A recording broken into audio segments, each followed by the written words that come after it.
making them naturally inclined to seek a higher authority whom they can worship. This built-in desire and natural urge to worship a higher authority require them to inquire into and know who that being could be or actually is.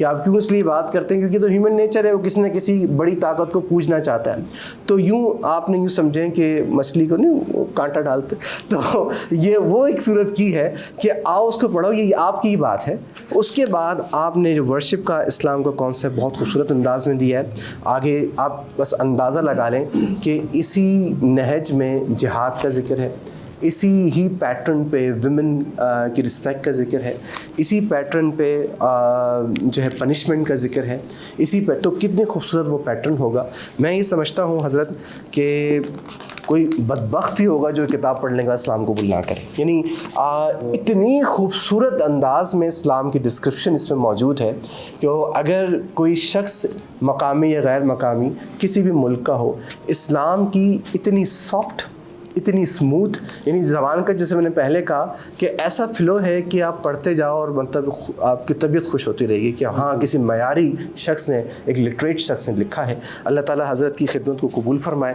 اور واقعتاً یہ سعادت ہے کہ آج حضرت ہمارے درمیان موجود ہیں، بڑے آدمی ہیں اور بڑا کام کیا ہے. میری دعا ہے اللہ تعالیٰ اس کتاب کو مقبول عام کرے اور اس کے فیض کو بھی عام کرے. جزاکم اللہ خیر. جزاک اللہ. جناب محترم ڈاکٹر ثاقب محمد خان، بہت تفصیلی آپ نے تعارف کروایا، اور میں یہ سمجھتا ہوں کہ آپ کے اس تعارف کے بعد ہم میں سے ہر ایک شخص کے دل میں یہ تمنا ضرور پیدا ہوئی ہوگی کہ اس کتاب کا بالاستیاب مطالعہ کیا جائے. دعا سے پہلے میں گزارش کروں گا ہم ڈاکٹر ثاقب محمد خان صاحب کو ہم اعزازی شیل پیش فرمائیں.